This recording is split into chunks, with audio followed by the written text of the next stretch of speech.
Hello friends, नमस्कार, good evening. आप सभी का बहुत बहुत स्वागत है आपके अपने channel triple C by first पर। आइए स्टार्ट करते हैं। आज से आप सभी के लिए ट्रिपल सी नवंबर और दिसंबर एग्जाम के लिए न्यू बैच, और इस बैच का नाम दिया गया है ट्रिपल सी विजय सीरीज। अगर आपने इस पूरे सीरीज को अच्छे से फॉलो किया, जो भी यहाँ पर आपको रिकमेंड किया जाए उसको आपने देखा, समझा, और जो भी होमवर्क यहाँ पर आपको दिया जाए उसको आपने किया, तो निश्चित आपकी विजय होगी और आप ट्रिपल सी नवंबर एग्जाम को फर्स्ट अटेम्प्ट में एक बेहतर ग्रेड में पास कर पाएंगे। बट आपको सारे क्लास रेगुलर समय से करने हैं। जितना भी होमवर्क आपको दिया जाए वो सारा का सारा होमवर्क आपको करना है। होमवर्क आपको हमारे मोबाइल एप्लीकेशन पर मिलेगा, ये समय समय पर आपको मिलता रहेगा। तो इसके लिए सभी को मोबाइल एप्लीकेशन डाउनलोड करके रखना होगा। मोबाइल एप्लीकेशन का लिंक डिस्क्रिप्शन बॉक्स में भी मिल जाएगा, या फिर आपको गूगल प्ले स्टोर पर जाकर के triple C by first search करना है और वहां से आप डाउनलोड करके इंस्टॉल कर सकते हैं। ठीक है, यहाँ पर पूरा प्रयास, पूरा कोशिश की जाएगी कि आपके पास जितना भी शेष समय बचा है इन दिनों में आपको ऐसा कुछ पढ़ाया जाए ताकि आप सभी अपने एग्जाम को एक बेहतर ग्रेड में पास कर पाएं। और ऐसा पॉसिबल है, ऐसा आप कर सकते हैं अगर आज से ही आपने ठान लिया। क्योंकि यहाँ पर इस सीरीज का नाम हमने इसीलिए दिया है ट्रिपल सी विजय सीरीज, ताकि इस सीरीज को पढ़ने पर आपके अंदर एक मोटिवेशन आए और आपको लगे कि निश्चित आपकी विजय होगी और आप इस एग्जाम को पहली बार में ही पास करेंगे। क्योंकि ऐसे बहुत सारे हमारे साथी हैं जिनको कहीं ना कहीं किसी न किसी कॉम्पिटेटिव एग्जाम में फॉर्म अप्लाई करना है और जिसके लिए उनके पास ट्रिपल सी सर्टिफिकेट होना बहुत ही आवश्यक है। इसलिए यहाँ पर पूरा प्रयास, पूरी कोशिश की जाएगी कि आप पहले प्रयास में ट्रिपल सी एग्जाम को पास करें। बट इसके लिए हमें तो मेहनत करना ही करना है, साथ में आपका भी 50% का काम होगा। यानी कि 50% आपका काम होगा और 50% हमारा काम होगा। हम मेहनत करेंगे लेकिन हमारे मेहनत करने से काम नहीं चलेगा, क्योंकि एग्जाम आपको देना है ना। इसलिए जो भी रास्ता हम आपको बताएं, जो तरीका हम आपको बताएं, क्योंकि ऐसे तो बहुत सारे माध्यम हैं पढ़ाई करने के, कोई भी पढ़ सकता है, लेकिन एक सही गाइडेंस में अगर आप तैयारी करते हैं तो निश्चित आप अपने मुकाम को कम समय भी हासिल कर सकते हैं। और यही इस सीरीज में होने वाला है। यहाँ पर हम आपको गाइड करेंगे, हम आपको तरीका बताएंगे, हम आपको वो सारा कंसेप्ट देंगे जो कि आपके लिए मोस्ट इंपॉर्टेंट होने वाला है।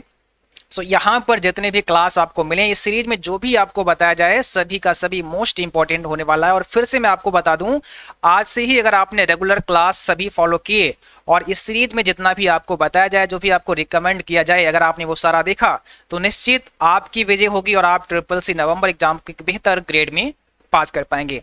तो आइए स्टार्ट करते हैं। जो भी साथी क्लास में आ चुके हैं आप सभी एक बार शेयर कर दो ताकि और भी बच्चे और भी साथी इस क्लास को, इस सेशन को ज्वाइन कर पाए। ठीक है, तो चलिए सबसे पहले हम आपको बताते हैं कि आपको यहाँ पर जो ये सीरीज आप करेंगे इसके साथ साथ में और करना क्या है।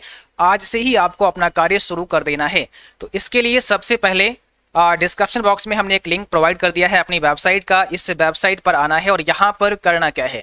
तो जैसे ही आप इस वेबसाइट पर आते हैं, थोड़ा सा नीचे आपको स्क्रॉल करना है और यहाँ पर आपको अभी मिलेगा एक ट्रिपल सी मॉडल पेपर। बाकी कुछ नहीं करना है, अभी केवल आपको इतना करना है, ट्रिपल सी मॉडल पेपर पर आना है और यहाँ स्टार्ट क्विज पर क्लिक करना है। ठीक है, जैसे ही आप स्टार्ट क्विज करते हैं तो यहाँ पर आपके सामने ट्रिपल सी के मॉडल पेपर आ जाएंगे। हर मॉडल पेपर के अंदर 100 प्रश्न होंगे, यानी कि 100 क्वेश्चन होंगे, 90 मिनट का समय होगा।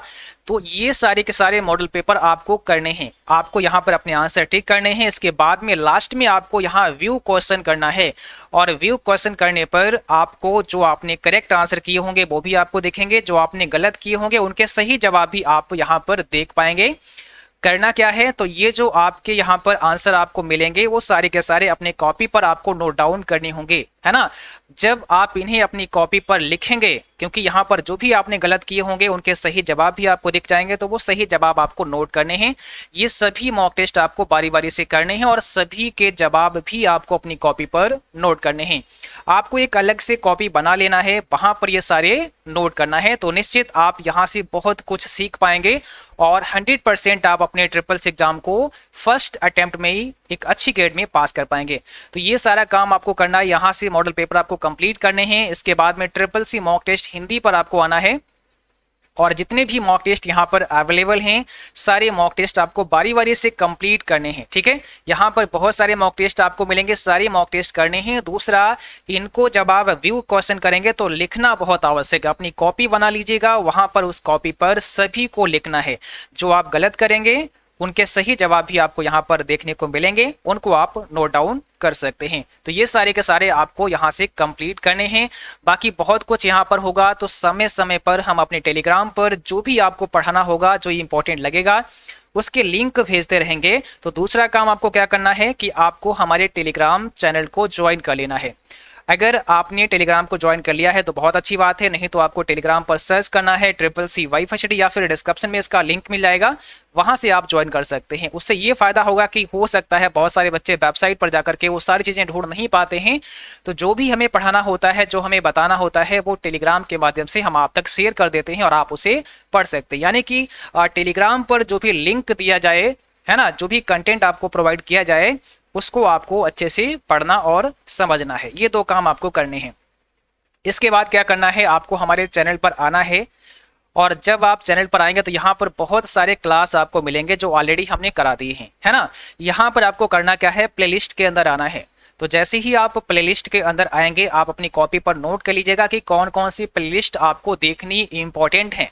ठीक है, तो यहाँ पर देखिएगा, एक आपके सामने है CCC advance mock test series, जो कि हमने जुलाई में कराई थी। यहाँ पर जुलाई लिखा हुआ है। बहुत सारे बच्चे कहते हैं सर ये तो पुराना क्लास हो गया, बट पुराना नहीं होता है ना, क्योंकि आपको पता है आपका सिलेबस 1 जून 2019 के बाद जो आया है वो आपका नया सिलेबस है, और तब से अभी तक कोई सिलेबस आपका चेंज नहीं हुआ है। सो आपको इस पूरी प्लेलिस्ट को फॉलो करना है। यहाँ पर जितने भी क्लास हमने कराए हैं CCC advance mock test series में, सभी आपको कंप्लीट करने हैं। ये आपको ध्यान रखना होगा, ठीक है, तभी आप अपने मिशन में कामयाब हो पाएंगे, और ये गारंटी है निश्चित आप CCC एग्जाम को टॉप करेंगे अगर आपने ऐसा किया। ठीक है, इसके बाद क्या करना है, आपको पता है लिब्रो ऑफिस से बहुत सारे क्वेश्चन आपके एग्जाम में आते हैं। तो यहाँ पर लिब्रो ऑफिस नाम की एक प्लेलिस्ट आपको दी गई है, इस प्लेलिस्ट को आपको कंप्लीट करना है। यहाँ पर बहुत सारे क्लास आपको लिब्रो ऑफिस से मिल जाएंगे, जहाँ पर आपका लिब्रो ऑफिस राइटर होगा, कैल्क होगा और इम्प्रेस होगा। ये सारे के सारे आपको क्लास यहाँ से अच्छे से समझने हैं। और अगर कोई भी डाउट रहता है, कहीं पर कुछ समझ में नहीं आता है, तो आप हमें कॉमेंट कर सकते हैं या फिर हमारी व्हाट्सएप पर मैसेज कर सकते हैं। हम उस पर आपको अलग से समझाने का भी प्रयास करेंगे। ठीक है, इसके बाद में जैसे यहाँ पर CCC फुल फॉर्म है, कुछ आपकी और शॉर्टकट की हैं, वो आपको समय समय पर आपके टेलीग्राम पर लिंक मिलते रहेंगे, वहां से आपको देखते रहना है ना, क्योंकि बहुत सारे बच्चे ढूंढ नहीं पाते हैं। तो वो चीजें आपको हमारे टेलीग्राम पर उनके लिंक मिलते रहेंगे, वो आपको वहां से करते रहना है। तो इतना सारा काम आपको करना है। बाकी होमवर्क के लिए आपको हमारे एप्लीकेशन को डाउनलोड करके रखना है, तो वहां पर जो भी होमवर्क होगा आपको बता देंगे। कहां पर मिलेगा वो आपको समय समय पर वहां पर मिलता रहेगा। ठीक है, चलिए, तो आप सभी क्लास को भाई शेयर कर दीजिएगा। और अब स्टार्ट करते हैं आज के हम सेशन को, जहां पर मोस्ट इंपॉर्टेंट प्रश्नों को हमने शामिल किया है। तो आज हमारा ये पहला क्लास होने वाला है। सभी क्लास को एक बार शेयर कर दीजिएगा, ताकि और भी बच्चे और भी साथी इस सेशन को ज्वाइन कर पाएं। तो आज का सबसे पहला क्वेश्चन आपकी स्क्रीन पर आ चुका है। आपको बताना क्या है, what is the expansion of SMS, यानी कि SMS का विस्तार क्या है, इसका फुल फॉर्म आपको बताना है। पहला क्वेश्चन आपके पास है। आपको कोशिश करनी है कि आज इस सीरीज में हमने 20 क्वेश्चन को शामिल किया है, इस क्लास में 20 प्रश्नों को शामिल किया है। सो यहाँ पर 20 में 20 का स्कोर सभी को करना है। ठीक है, नहीं कर पाते हैं कोई बात नहीं, बट कोशिश आपको करना है, क्योंकि जब आप कोशिश करेंगे तभी तो अपने मिशन में कामयाब हो पाएंगे। तो सभी को प्रयास करना है, सभी को कोशिश करनी है। पहला क्वेश्चन आपके सामने है, SMS का विस्तार पूछा है, फुल फॉर्म पूछा है, क्या होता है सभी बताएंगे। तो यहां पर सही जवाब हो जाएगा शॉर्ट मैसेज सर्विस। क्या होगा, शॉर्ट मैसेज सर्विस। सभी को ध्यान रखना है, short message service first option हमारा करेक्ट हो जाएगा। चलिए, अब आपके सामने क्वेश्चन नंबर सेकेंड ये रहा, और यहां पर बताना है व्हाट इज स्केयरवेयर। आपको बताना है स्केयरवेयर क्या है। एक एंटीवायरस है, फेक एंटीवायरस है, security system, all of the above या ऑल ऑफ दीज। तो यहां पर बताना क्या है, स्केयरवेयर के बारे में बताना है। स्केयरवेयर होता क्या है, चलिए जल्दी से जवाब करिएगा। और भाई शेयर कर दो, सभी बच्चे शेयर कर दो क्लास को, क्योंकि आज ये पहली क्लास है, सबके पास पहुंचना चाहिए, है ना। तो जितना ज्यादा शेयर कर सको आप सभी शेयर करो, ताकि और भी बच्चे इस क्लास को ज्वाइन कर पाए और CCC नवंबर एग्जाम को फर्स्ट अटेम्प्ट में पास कर पाए। चलिए, तो क्या होगा यहाँ पे, ऑप्शन नंबर हो जाएगा वी। देखिए आपका जो स्केयरवेयर है एक फेक एंटीवायरस है। क्या है, एक फेक एंटीवायरस है। अब थोड़ा सा इसके बारे में समझ लेते हैं यहाँ पर कि ये होता क्या है। देखिए scareware is a form of malware। क्या है, एक malware है which uses social engineering to cause shock anxiety और दी perception of a threat in order to manipulate users into buying unwanted software। यानी कि जो हमारा स्पेयरवेयर है ये पहले ये समझो कि है क्या, तो एक मालवेयर है ना, एक मालवेयर है। यानी कि स्केयरवेयर मालवेयर का एक रूप है जो अवांछित सॉफ्टवेयर खरीदने में उपयोगकर्ताओं को हेरफेर करने के लिए, सदमे, चिंता या खतरे की धारणा पैदा करने के लिए सोशल इंजीनियरिंग का उपयोग करता है। Scareware is a part of a class of malicious software that includes ruse security software, ransomware, and other scam software that tricks users into believing their computer is infected with a virus, then suggest that they download and pay for fake antivirus software to remove it। यानी कि स्केयरवेयर एक ऐसा दुर्भावनापूर्ण software है या software का एक वर्ग का हिस्सा है जिसमें रीड सुरक्षा सॉफ्टवेयर, रैंसमवेयर और अन्य स्कैम सॉफ्टवेयर शामिल होते हैं जो उपयोगकर्ता यानी कि यूजर को यह विश्वास दिलाते हैं कि उनका कंप्यूटर वायरस से संक्रमित है, यानी कि उनके कंप्यूटर में वायरस है और वो सुझाव देते हैं कि वो इसे एंटीवायरस, ये जो नकली एंटीवायरस है इसको डाउनलोड करें और भुगतान करें। यानी कि जो आपका यहाँ पर स्केयरवेयर है ये आपका कैसा है, एक नकली एंटीवायरस है, एक फेक एंटीवायरस है ना। रियली में है क्या, रियली में एक मालवेयर है, एक मैलिशियस सॉफ्टवेयर है जिसके अंदर वायरस होते हैं और अगर आपने इसको डाउनलोड किया तो आपका कंप्यूटर वायरस से ग्रसित हो जाएगा। बट यहाँ पर ये नकली एंटीवायरस का दिखावा करके यूजर को गुमराह करते हैं और आपको डाउनलोड करने के लिए बोला जाता है। तो आपने क्या समझा कि आपका जो यहाँ पर स्केयरवेयर है ये क्या है, एक फेक एंटीवायरस, एक नकली एंटीवायरस का प्रकार है, ये आपको ध्यान रखना होगा। ठीक है, चलिए अब थोड़ा सा ये समझते हैं कि मालवेयर क्या होता है। हो सकता है बहुत सारे बच्चों को ये ना पता हो कि मालवेयर क्या होता है। तो देखिए malware is any software intentionally designed to cause damage to a computer. यानी कि जो मालवेयर होता है वो एक प्रकार का सॉफ्टवेयर होता है जिसका उद्देश्य, जिसका इंटेंशन यही होता है कि वो आपके कंप्यूटर को क्या करे, हार्म करे, नुकसान करे, डैमेज करे, है ना। अब यहाँ पर डैमेज क्या कर सकता है, आपके कंप्यूटर, सर्वर, क्लाइंट या कंप्यूटर नेटवर्क को डैमेज कर सकता है, नुकसान कर सकता है। यानी कि मालवेयर एक वायरस का प्रकार है, आप ऐसा बोल सकते हैं। मालवेयर एक सॉफ्टवेयर है जो आपके कंप्यूटर को डैमेज करने का काम करता है। ठीक है, ये wide variety of malware types exist including computer viruses, worms, Trojan horse, ransomware, spyware, adware, review software, wiper and scareware. ये सभी क्या हैं, सभी आपके मालवेयर के प्रकार हैं, है ना। यहाँ पर सभी क्या है, मालवेयर हैं। तो मालवेयर किसी भी सॉफ्टवेयर को जानबूझकर कंप्यूटर सर्वर, क्लाइंट या कंप्यूटर नेटवर्क को नुकसान पहुंचाने के लिए डिजाइन किया गया है।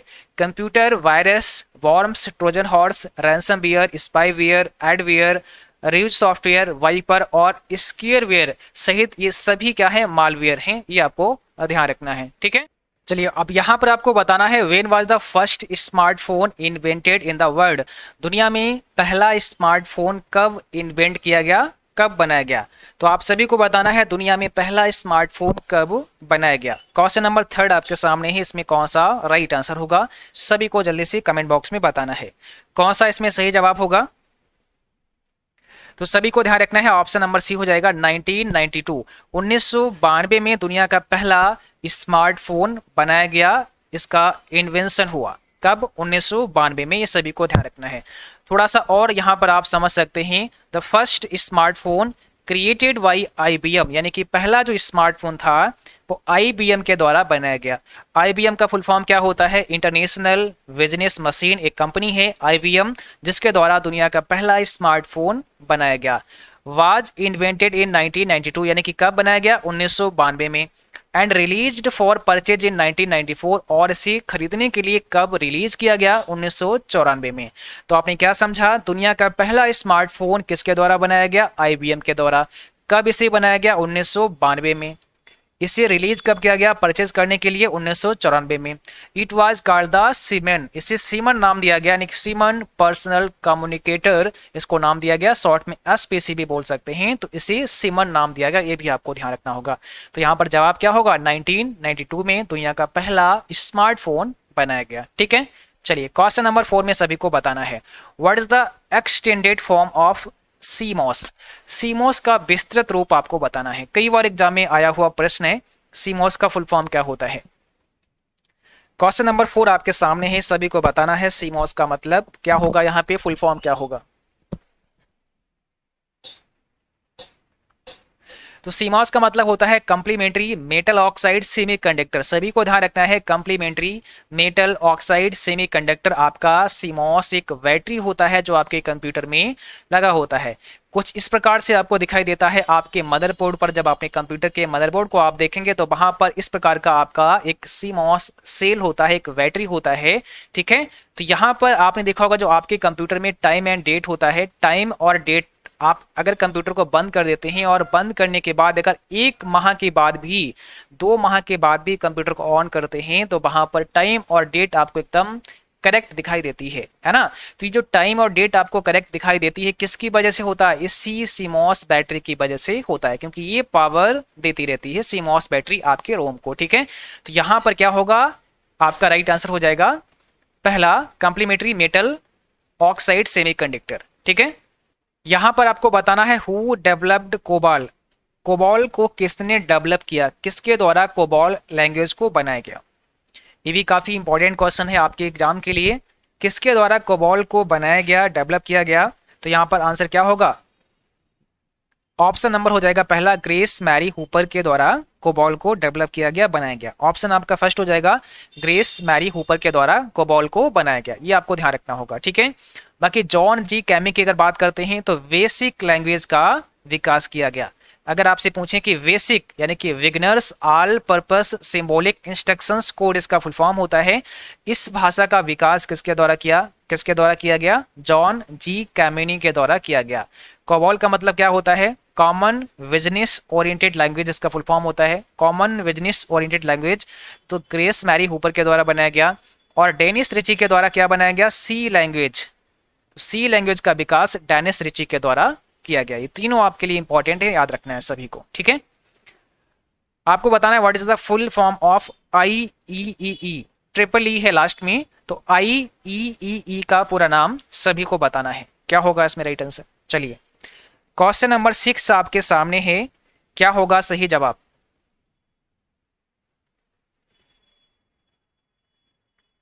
तो यहां पर हो जाएगा पहला, ऑप्शन नंबर फर्स्ट करेक्ट होगा, institute of electric and electronic engineers, first option आपका राइट है, सभी को ध्यान रखना है।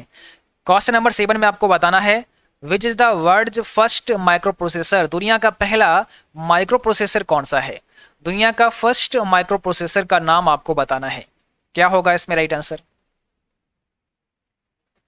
दुनिया का पहला माइक्रो प्रोसेसर कौन सा है, कई बार आपसे सवाल होता है कि माइक्रो प्रोसेसर कौन सी जनरेशन में आया, तो उसका जवाब क्या होगा, 4th जनरेशन में, 4थी जनरेशन में माइक्रो प्रोसेसर आया।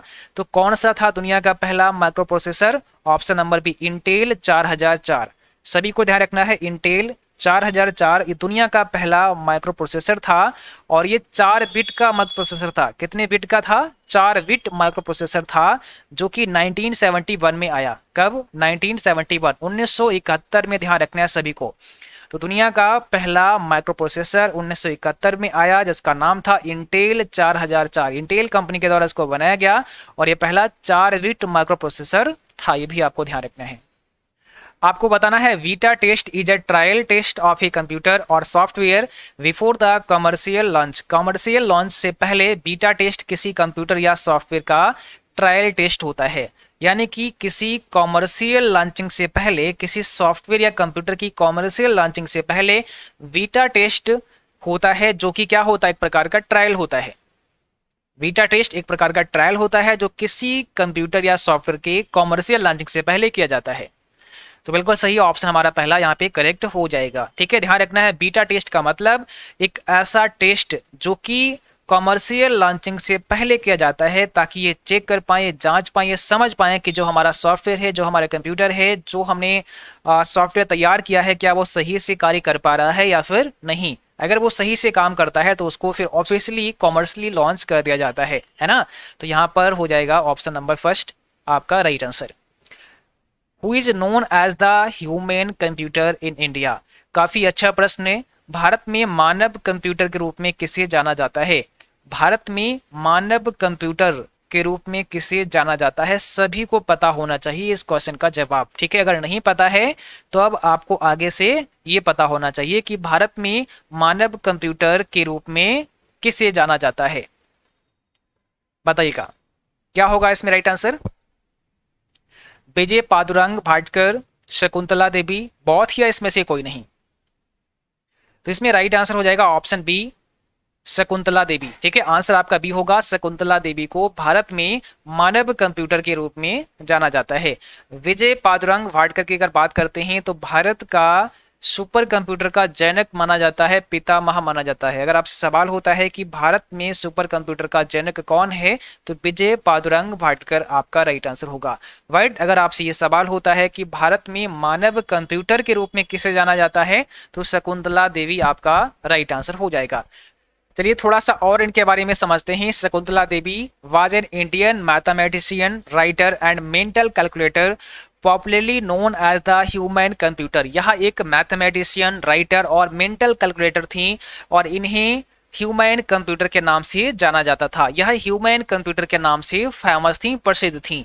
हर talent earned her a place in the 1982 edition of the Guinness Book of World Record. यानी कि 1982 के संस्करण में इनका नाम the Guinness Book of World Record में शामिल हुआ। ये आपको ध्यान रखना है, ठीक है। ये काफी इंपॉर्टेंट पॉइंट था, आपको ध्यान रखना है। अगर आपसे पूछते हैं कि भारत में मानव कंप्यूटर के रूप में किसे जाना जाता है, तो आपको बता देना होगा शकुंतला देवी को भारत में मानव कंप्यूटर के रूप में जाना जाता है। और इन्हें the Guinness Book of World Record में कब शामिल किया गया? तो 1982 के एडिशन में, संस्करण में, ठीक है। चलिए क्वेश्चन नंबर 10 में आपको बताना है, निम्न में किस संख्या पद्धति में आंकड़े निरूपित करने के लिए केवल दो भिन्न प्रतीकों का उपयोग होता है? कौन सा इसमें राइट आंसर होगा? क्वेश्चन नंबर 10 आपके सामने है, आप सभी को जल्दी से जवाब करना है, कमेंट बॉक्स में बताना है इसका सही जवाब क्या है। देखिए पूछा सवाल क्या है आपसे, किस संख्या पद्धति में, किस नंबर सिस्टम में आंकड़े निरूपित करने के लिए केवल दो भिन्न प्रतीकों का इस्तेमाल होता है, उपयोग होता है? तो आपको पता है बाइनरी नंबर सिस्टम में ऐसा होता है। ऑप्शन नंबर सी हो जाएगा, बाइनरी नंबर सिस्टम। अगर आपसे पूछते हैं कि बाइनरी नंबर सिस्टम का आधार बताइएगा, बेस बताइएगा, तो आपका आंसर होगा 2। इसका बेस, इसका आधार 2 होता है। इसमें कौन कौन से सिंबल होते हैं? तो 0 और 1 इसमें डिजिट होते हैं, आपको बता देना होगा। अगर बात करते हैं डेसिमल नंबर सिस्टम की, तो डेसिमल नंबर सिस्टम में कौन कौन से सिंबल होते हैं?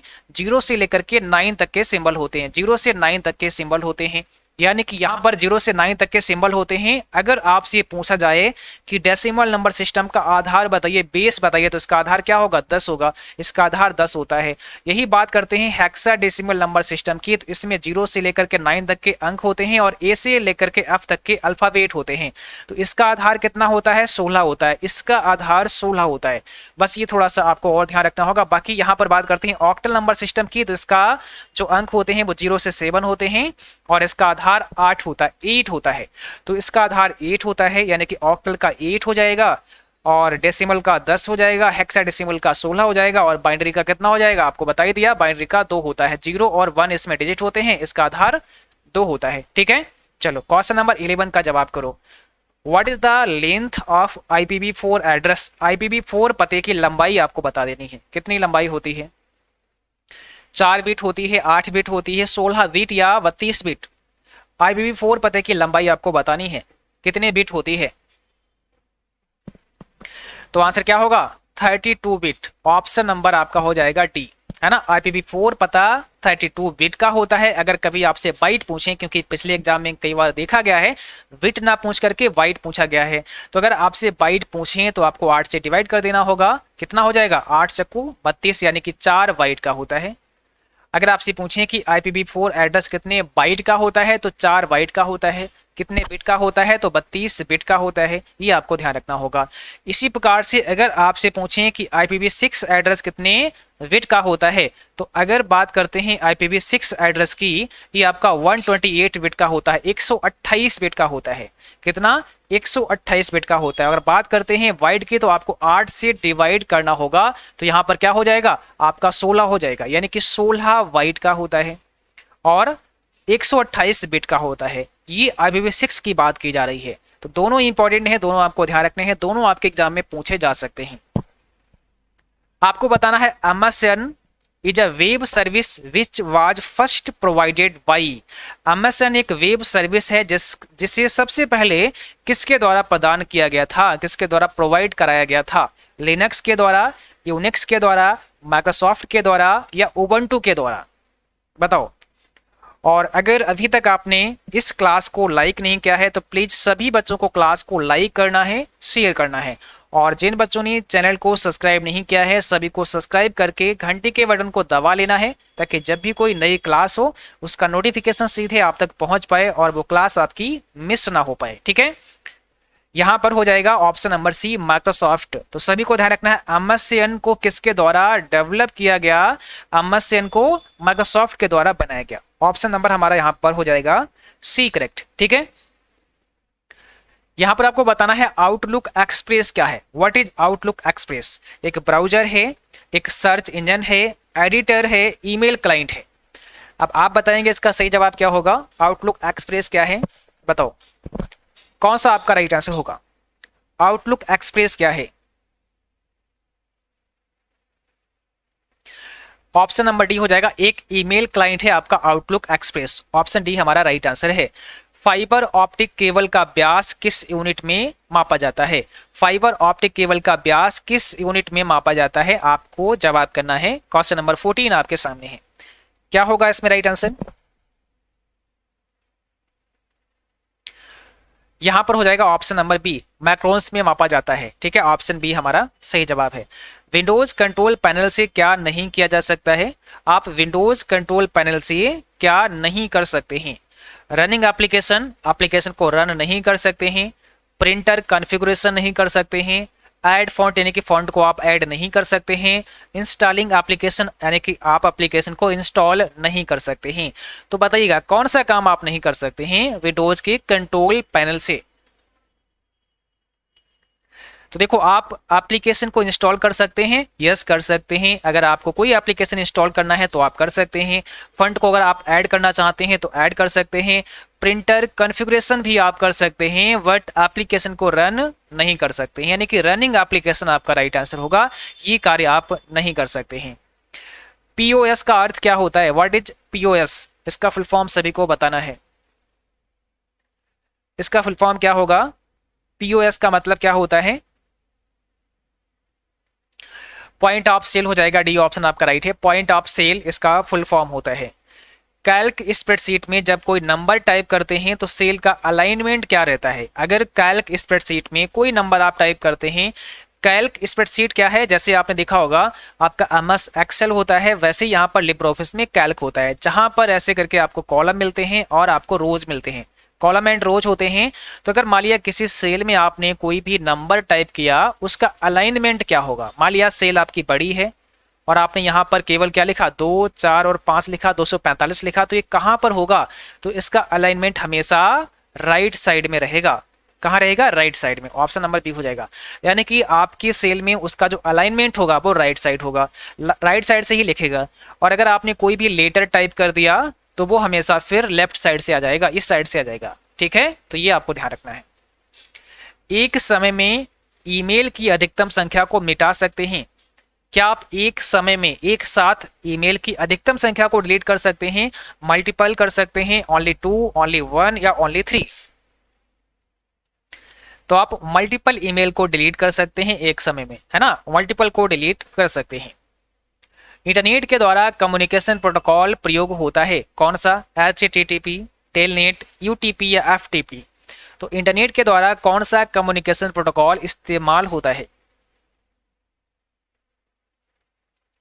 पहला हो जाएगा HTTP, इसका मतलब हाइपर टेक्स्ट ट्रांसफर प्रोटोकॉल होता है, सभी को ध्यान रखना है। HTTP यहाँ पर राइट आंसर हो जाएगा। कई बार आपने देखा होगा HTTP यस होता है, तो यस का मतलब क्या हो जाता है, सिक्योर हो जाता है। यहाँ पर एक और सिक्योरिटी लेयर जुड़ जाती है, यानी कि SSL सिक्योरिटी यहाँ पर आपको मिल जाती है। ठीक है, तो जहां पर भी यस होता है वहां पर समझ लो आप थोड़ा सा और सिक्योरिटी ऐड कर दी गई है, और इसका फुल फॉर्म हो जाएगा hyper text transfer protocol secure. ठीक है, तो ये भी आपको ध्यान रखना है। URI का पूरा नाम सभी को बताना है। What does URI stand for? URI क्या दर्शाता है, इसका पूरा नाम सभी को बताना है। तो URI का फुल फॉर्म क्या हो जाएगा? Uniform resource identifier. Option number पहला यूनिफॉर्म रिसोर्स आइडेंटिफायर आपका राइट आंसर होगा। फर्स्ट ऑप्शन यहाँ पे करेक्ट आंसर होगा। ठीक है, तो अब आपको कमेंट बॉक्स में बता देना है लास्ट में कि आपने आज इस क्लास में कितना स्कोर किया है। आज की क्लास बस यहीं तक थी, और मुझे उम्मीद है कि आपको अच्छे से समझ में आया होगा। अगर आपका कोई भी सवाल है, ट्रिपल सी एग्जाम से संबंधित कुछ पूछना चाहते हैं, कोई डाउट है, तो बेशक आप कमेंट बॉक्स में बता सकते हैं। हम आपको रिप्लाई करने की पूरी कोशिश करेंगे, या फिर हमें व्हाट्सअप कर सकते हैं। हमारा व्हाट्सअप नंबर है 9452299436। और आप सभी को बता दें, अगर आप ट्रिपल सी का क्रैश कोर्स कंप्लीट पढ़ना चाहते हैं और बेहतर आप तैयारी करना चाहते हैं, तो ट्रिपल सी नवंबर एग्जाम के लिए हमने पूरा क्रैश कोर्स आपके लिए तैयार कर दिया है। वहां पर अभी कंटिन्यू क्लास चल रहे हैं, और वहां पर हमने लिब्रे ऑफिस की थ्योरी कराना स्टार्ट कर दिया है। तो आप उस बैच को ज्वाइन कर सकते हैं। उस बैच का प्राइस मात्र 349 रुपए है। तो इस छोटे से अमाउंट को पे करके वहां पर काफी कुछ आपको मिल जाएगा, और अभी समय है, बहुत कुछ वहां से आप पढ़ सकते हैं। और फिर उसके अलावा उस बैच के लेने के बाद आपको कोई भी ई बुक लेने की आवश्यकता नहीं होगी, क्योंकि जितना भी कंटेंट है वो सारा का सारा हमने इस बैच में प्रोवाइड कर दिया है। यहाँ पर 2 ई बुक आपको प्रोवाइड कर दी गई हैं। बाकी सभी वीडियो लेक्चर आपको बहुत ही डिटेल में समझाए गए हैं, क्योंकि इस बैच को पढ़ने के बाद आपका कॉन्फिडेंस बहुत ज़्यादा बढ़ जाएगा, और आपको लगेगा कि आप ट्रिपल सी एग्जाम को पास कर सकते हैं पहली बार में, फर्स्ट अटेम्प्ट में। तो इस बैच को आपको ज्वाइन कर लेना है अगर आपको लगता है कि आपको इस बैच की आवश्यकता है। इसके बाद में आप इस बैच को जो हमने स्टार्ट किया है आप सभी के लिए, ट्रिपल सी विजय सीरीज, इसको फॉलो करना है, तो निश्चित आप अपने एग्जाम को टॉप करेंगे। तो यहाँ पर जो आपकी क्लास होती है वो रोज आपकी 9 PM पर होती है, यानी कि 9 बजे क्लास होती है। सभी इस बैच को भी ज्वाइन कर सकते हैं। ठीक है, तो आज के लिए बस इतना ही। मिलेंगे आपको अगली क्लास में, तब तक के लिए जय हिंद, बाय बाय, गुड नाइट।